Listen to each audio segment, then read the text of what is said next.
Hər kəsə salam, kanalıma xoş gəldiniz. İstifadə olunmayan döşəyimiz var idi. Bu gün fikirləşdik ki, onu açıb içindəki yunları yuyaq, yenisini hazırlayaq. Həmin döşəyimiz də bəlkə 3 ildir, 3 il yarımdır istifadə olunmur. Ona görə də hava almadığına görə keyfin iyi gəlirdi. Mən də düşündüm ki, elə yursaq yaxşı olar. Yuyarkən də elə dedim ki, bunları video çəkim, vloqumda göstərim. Döşəyi sökməmişdən qabaq belə köhnə kravatın dəmirləri var, ondan istifadə edəcəyik. Yəni yunları yuyub üzərinə açacağıq ki, suyu süzülsün. Bu kravatların ömrü getsə də, amma belə şeylər üçün istifadə etmək yaxşıdır.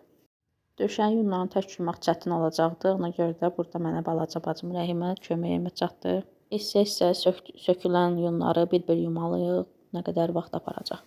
Astar hissəsinə əl vurmamış elə cırılırdı. Çox kövrək parçadır. Döşəyi sökməmişdən qabaq fikirləşirdim ki, həmin parçaları yenə istifadə edərəm, üzdükləri, amma mümkün olmadı. Yəqin ki, birini istifadə edə biləcəm, o birisinə zərər dəyməyib, amma astarı çox zərər görüb. Belə vannada bir şey yuyulacaqsa, gərək gur suda yuyulsun, belə az suda nə qədər vaxt aparır. Xalça yuyarkən də gur su lazımdır. Həyətimizin başqa bir hissəsində gur gələn yer var, amma şlankımız yox idi deyəndən, yəni əvvəl var idi, deşilmişdi, istifadə mümkün deyildi. Yəni gəlin dəfə belə bir şey olsa, şlankımız olsun ki, gur su ilə yuya bilək. Keçən il həyətdə bacımla xalça da yumuşduq, amma bu il yumadıq. Hamısını, evdəkilərin hamısını göndərdim xalça yuma şirkətinə. 8 dənə xalça var idi evimizdə, hamısını göndərdim. 35 manat 80 qəpiyə falan yudular, çox sərfəli idi. Hazırda hamısını paketləyiblər, kloka büküblər. Açıb baxmamışam düz, amma həmin şirkətə bir dəfə bacım zakaz vermişdi, təmiz gətirmişdilər. Ona görə də güvənirdim, açıb baxmadım. İnşallah ki, yerə sərəndə hamısını açıb baxacağım, onu da video çəkəcəm. Orada görərik ki, necə yuyublar. Videonun davamını çəkmədim, onsuz da axşam düşürdü, kadrda da qaranlıq düşəcəkdi. Proses də elə eyni davam eləyirdi, elə yuyurduq, hamısını sərirdik bu kravatların üzərinə. Həyətimizdəki bu hissəyə gün çox düşür deyənə, ona görə də elə bu hissəyə də qoyduq ki, tez qurusun yunlar. Üstünü gün qurudur, altı nəm qalır deyənə, ona görə tez-tez yunları çevirmək lazımdır. Yemək kanalında artıq bu videonu paylaşmışam. Şəkil paxlavası hazırlamışdım. Burada olan təcrübələrimdən biraz danışmaq istəyirəm. Hazırlamaq üçün nə qədər videolar izləmişəm ki, alındıra bilim. Çoxsu da sexdə qoyulan videolar idi. Yəni hazırlama qaydasını heç bir şəkildə bir videoda tapa bilmirdim. Bir dənə video tapdım, sözün düzü. Amma həmin xanım da səliqəli alındıra bilməmişdi. Çünki bunu evdə eləmirlər. Bunu hamı sexdə bişirir. O da bacardığı qədər hazırlamağa çalışmışdı. Bilmirdim ki, bu riştəni necə hazırlayım ki, yaxşı alınsın, yapışmasın. 2 dəfə tuxovkanın listlərindən istifadə elədim, bəlkə 4 dəfə alındıra bilmədim. Yəni elə bir tava olmalıdır ki, yapışmasın. Mən də elə bilirəm ki, məndədir problem. Yəni 4 dəfə yoxlayandan sonra bildim ki, bu tavanın üst problemidir də. Yəni bunda neynəsə öndə yapışır. Həmin kanalda mən necə hazırlayıram, reseptini qeyd eləmişəm. İstəsəniz oradan daxil olub baxa bilərsiniz. Həmin kanalda səsləndirmə eləmirəm. Bütün videolarım orada səssizdir. Kənd Həyatı kanalındakı kimi. Həmin kanalda da bu kadrları göstərmişəm, yəni alınmayan kadrları. Kimsə hazırlamaq istəsə alınmayanda ruhdan düşməsin. Neçə dəfə denəmədən sonra mən də alındıra bilmişəm. Yolunu, üsulunu biləndən sonra asandır hazırlamaq, amma belə bilməyən adam üçün biraz çətinlik törədir. Bir də belə bir başlığın olması da yaxşıdır. Yaxşı ki, evdə var idi. Bunda mən keçən dəfə tortların xəmirlərini ıslatmışdım. Amma belə rişdə hazırlamaq üçün də əlverişli məhsuldur. Burada alındıra biləndə necə sevinirəm. Ona görə də elə effekt də qoymuşam burada ki, necə sevindiyimi görə bilərsiniz. Düzdür, belə bir tava bitsiz, fasonsuzdur. Çəkiliş üçün uyğun deyil, amma neyim? 4 dəfə yoxladım, tuxovkanın listində alınmadı. Ona görə də əlimə bu keçdi, bunu da yoxladım. Öz kafamolkamı aparmışdım, ona görə burada istifadə eləmək üçün yox idi. Ona görə də yoldaşıma dedim ki, yenisini alsın, burada da istifadə edə bilim. Həmin bu kafamolkanı 30 manata alıb. Bundan ucuzunu da tapmaq olardı, amma yenə də pis deyil. Keyfiyyətli məhsuldur. Materialı nejavelkadır. Yoldaşım alarkən mənə görüntülü zəng elədi, göstərdi mənə bu məhsulu. Hələ orada satıcının yanında demişdim ki, bundan ucuz da var, yəni öz tərəfimizdə üzbəüz bir məkanda. Padval deyilən yerdə də ola bilərdi. Həmin anda amma satıcı dedi ki, orada satılmır. Yoldaşım da ona görə elə həmin qadından aldı. Amma mənə elə gəlir ki, orada satılırdı. Sadəcə olaraq həmin xanım öz məhsulunu satmaqdan ötürü elə dedi. Burada artıq hazır formasını görürsünüz. Yəni əlimdən bu qədəri gəldi. Tam səliqəli alınmasa da nisbətən biraz gözə gəlimli görsənirdi. Amma onu deyim ki, o qədər dadlı idi ki, dadına doymadım. Normalda satılan, başqa yerdə satılan şəkil pahlavaların dadına baxmışam. bunun qədər dadlısını yeməmişdim. Bu halvaya xüsusi dad verən əsas keşniş toxumu idi. Ondan da gözəl tam gəlirdi. Bir də hil. Buna çox gözəl dad verirdi. Amma mən başqa reseptdən baxıb elədim şərbətdə. Onun birəbir eynisini elədim. Gördüm ki, sulu alınıb. Amma öz kanalımda qeyd eləmişəm bunu ki, çox sulu alınır. Ona görə də suyunu biraz azaltıb istifadə eləmək lazımdır şərbət olaraq. Yəni kıvamı bal kimi olmalıdır, sulu şərbət olmamalıdır. Yəni dəfə hazırlasam buna diqqət eləyəcəm. Bir də onun riştələrini çox zərif eləmək lazımdır, nazik eləmək lazımdır ki, ağızda xırçıldamasın, bərk olmasın, yumşaq olsun. Yenə də yemək kanalı üçün kontent çəkirəm. Çoxsunu elə dalbadal kontentlər çəkmişəm. Sonra bir-bir montaj eləyib paylaşacağam, amma bunu hələ paylaşmamışam. Montaj eləməmişəm. Bu kanalda elə belə səsləndirirəm biraz.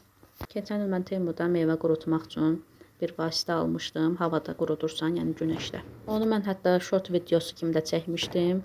40 min izlənmə olmuşdu, səhv eləmirəmsə. Keçən il mən 2 dəfə eləmişdim, 2 dəfə qurutmuşdum da, amma bu dəfə heç eləməmişəm, birinci dəfə eləyəcəm. Eləməmişdən qabaq da bəzi YouTube videoları izlədim ki, görüm onlar necə hazırlayırlar. Yəni mən hazırladığımda duzlu suya qoymurdum, elə pramoy cabalları bölürdüm içini, elə qurudurdum, duzluyordum düzü. Amma bu dəfə mən izlədiyim qədərilə heç kim bölmürdü, bütöv-bütöv duzlu suya salıb çıxartırdı və elə qurudurdu. Mən bəlkə də belə eləyəndə qurtquş da gəlməz onun iyinə. Çünki mən keçən il elə eləyəndə içini bölüb tumunu çıxarıb yarı-yarı qurudanda gördüm ki, nə qədər qurtlar üzərində gəzirdi, o havada olan həşəratlar gəlirdi iyinə. Bizim həyətimizdə ağaclıqlar da çox olduğuna görə gəlirdilər. Yuyub qoydum hazır orada, gözləyirəm ki, su qaynasın. O ərəfədə də küncü dəzməsi, yəni tahin hazırlayacağam. Kanalımda short videosu kimi hazırlamışdım, amma yemək kanalı üçün xüsusi olaraq çəkməmişəm. Həm də tahinin faydaları saymaqla bitməz. O qədər faydalı bir məhsuldur ki, həm sümüklərə xeyirdir, həm immuniteti qaldırır. Başdan ayağa tərkibi zəngin məhsuldur, çox faydalıdır. Mütləq siz də evdə hazırlayan gündə bir çay qaşığı səhərlər ac qarnına qəbul edin. Keçən dəfə mən tahini hazırlayanda tavada qovurmuşdum azcana, amma bu dəfə mən tufovkada eləyəcəm. Tufovkada qovuracam. 5 dəqiqə qovurmaq bəs eləyir. Ondan əvvəl də tahini qovurmamışdan əvvəl mütləq yumaq lazımdır, suda yumaq lazımdır. Yuyub qurutmalıyıq. Bu işləri görənə qədər də su qaynadı, içinə duzlar çoxlu tökürəm. İçinə cavalları əlavə edirəm və gözləyirəm ki, cavallar içində yumşalsın. Yəni yumşalandan sonra götürmək lazımdır. Hətta bəziləri deyir ki, üzərində çatla əmələ gəlməlidir. Yəni biraz çatları da olmalıdır ki, tez quruma baş versin. Bütöv halda olanda içi sulu qalır, qurumağı yavaş olur. Keçən ildən məni izləyənlər artıq bilirlər ki, bu nədir. Mən bunda nə qədər cavalı qurutmuşam. Yəni 2 dəfə tam olaraq. Bu da 3-cü olacaq hazırlamağım. Cavalları kölgədə yox, mütləq gün düşən tərəfdə qurutmaq lazımdır, yoxsa qalır, xarab olur. Bizdə də yunlar qurutduğumuz tərəfdə gün çox düşür, ona görə yenə də bunu o tərəfə qoyacağam ki, yaxşı qurusun. Burada da mənə yoldaşım kömək eləyir, çünki mənim boyum çatmır. Həm də biraz ağırlığı da var, təzə olanda ağır olur. Suyu quruduqca, buxarlandıqca yüngülləşir. Quruduğu ərəfədə mütləq tez-tez gəlib çevirmək lazımdır o bir üzünü, bir üzdə qalanda çiftlənmə gedir. Burada cəmi 5 kilo cavalı var idi. Suyu buxarlanandan sonra quruyanda yarı-bəyarı, hətta ondan da az olacaq. Keçən il səhv eləmirəmsə, tumsuz qurumuş cavalı 300 qram falan eləmişdi, 5 kilodan idi deyəsən. Ya 4 idi, ya 5 idi. Burada tumlu olduğuna görə bəlkə də 2 kilo falan olar quruyanda. Yunlar quruyana qədər hər dəfə belə çevirmək lazımdır.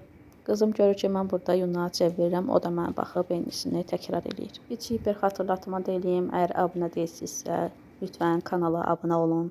2K olmağa yaxınlaşırıq, inşallah tezliklə bu hədəfi tamamlayarıq. Daim dəstək olanlar, yorum yazanlar, like eləyənlər, nə yaxşı ki varsınız. Sizin sayənizdə özümdə güc tapıb vloqlar çəkməyə davam edirəm. Vloqların gəlməyini biraz gecikdirsəm də, hərdən həvəsdən düşürəm, çəkmək istəmirəm. Hərdən də görürəm ki, izləyicilər yazır ki, vloq gəlsin. Onlara görə vloq çəkməyə davam edirəm. İnşallah ki, şam videolarını da davam etdirəcəm. Gələcək vloqlarda Temudan zakazlar eləyəcəm, yeni qəliblər. Onlarda gözəl şamlar hazırlayacağım. Cavalın növbəti gündə görüntüsünü çəkirəm ki, görə bilərsiniz necədir. Rəngi biraz solub, bozarıb rəngi. Biraz da öz şirəsini buraxıb yerə, yerdə şirələr var idi. Bir həftəyə qədər yəqin ki, tam hazır olar. Burada hava şəraitinin də önəmi böyükdür. Yəni hava şəraiti yaxşı olarsa tez quruyacaq.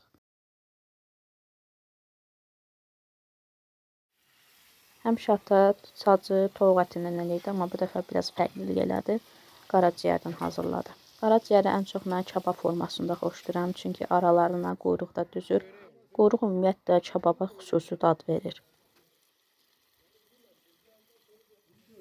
Axır vaxtlar bu yağdan başqa bir yağ istifadə eləmirəm, çünki ən gözəl, ən ideal kara yağı elə budur. Nə yemək bişirirəmsə onu qatıram, çox gözəl dad verir. Bu ilki üzümlərimiz elə yetişməmiş, xarab olublar, görürsünüz nə qədər pis vəziyyətdədirlər. Aralarında fikir verirəm, biraz yaxşılar da var nisbətən. Onları dərib yemək olar. Meyvəsindən yararlana bilməsək də, yarpaqlarından yararlandıq, nə qədər toplamışıq qışa. Bu arada şəkil pəhlavası videosu paylaşandan sonra gözləmirdim bu qədər baxış gələcəyi. Çünki kanalımın abunələri də az idi. Birdən-birə abunələr çox artdı, baxış da artdı, izlənmə saatı da çoxaldı, like'lar da onun kimi. Səhv eləmirəmsə 1-2 gün idi, baxırdım ki, baxışı az idi, amma birdən-birə sonraki günə keçəndə kəşfətə düşdü deyəsən, izlənmələr artdı. Baxış sayı az idi, fikirləşirdim ki, silərəm videonu. Sonra daxil olub baxanda gördüm ki, birdən-birə izlənmələr artıb. Orada bəzi izləyicilər narazılığını bildirir ki, niyə səsli eləmirsiniz videonu, ya alt yazı ilə, ya səsləndirmə ilə eləyin ki, biz daha aydın başa düşək. Səsləndirmə ona görə eləmirdim ki, düşünürdüm ki, bəlkə xaricilər də izləyər, bizim dildə olsa həmin videoya daxil olub izləməzlər. Bir yandan da səssiz videolar çox az vaxt aparır montajı, səsli videolarda vaxtım çox gedir. Çünki mənə düzgün ortam lazımdır ki, səsləndirmə edim, sakitçilik olsun, səs olan yerdə səsləndirmə olmur. Keçən dəfə bir marketdən 2 dənə krem almışdım. Biri bu krem idi, üzərində yazılıb həssas dəri üçün. Həssas dəri olduğuna görə aldım. Dedim ki, yəqin ki, mənim üzümdə problem yaratmaz. Çünki mənim parabenə qarşı allergiyam var. Ona görə də inanırdım ki, mənə bu allergiya verməz. Həm də Evalan firmasının başqa məhsullarını istifadə eləmişəm, mənə allergiya verməyib. Burada bilməm teksturasında görsəniz ya yox, korobkasında var idi. 3 növ paraben var idi. Bir marketin özündə də qeyd eləmişəm ki, bəs yazılıb ki, həssas dəri üçün, amma özünün tərkibində 3 növ paraben var. Mənim üzümü pis günə qoydu. Mənim allergiya verəndə üz gözüm şişir, suluq eləyir, qızarır, ondan sonra qabıq tökür. Yəni pis hala salır üzümü. Onunla bərabər eyni anda aldığım bu Farmstay'nin gelini istifadə elədim. Yəni ikisindən şübhələnirdim ki, hansısa biri mənə allergiya verir. Həmin ərəfədə ikisinin də istifadəsində yandırmışdım. Sonradan qorxa-qorxa da olsa bundan istifadə elədim ki, görüm mənə allergiya verəcək yoxsa yox. Allergiya vermədi, çox razı qaldım. Belə bir aparat üçün daha yaxşıdır. Çənənin altına bağlanır və titreşim verərək üz buxağını əridən bir məhsuldur. Mən bunu o vaxtda Trendyoldan almışdım 70 manata. İndi mənim qabağıma TikTokda canlılarda çıxır. Belə bir vasitəni 90 manata satırlar. Temuda daha ucuzları da var, amma bilmirəm onunla keyfiyyəti eynidir, yoxsa fərqlidir keyfiyyətləri. Yəni ondan görüb mən də təzədən başladım istifadə eləməyə. Hələ ki 3-4 gündür istifadə eləyirəm. Burada neçə dənə modu var, neçə dənə seçim var istifadə eləməyə. Özünün diod işıqları da olur.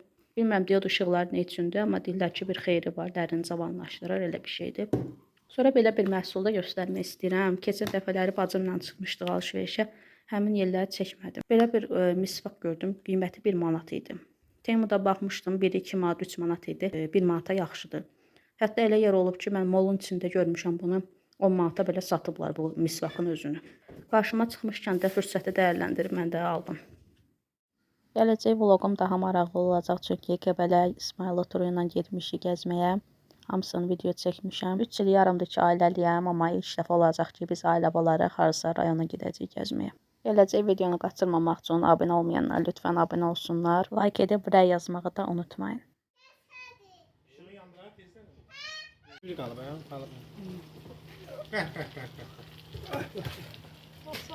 Ben gördüm babam ciğer pişirip sana. Kabak ciğeri. Saç pişirip saç. Vloqu burada sonlandırıram. Özünüzə yaxşı baxın. Hələlik.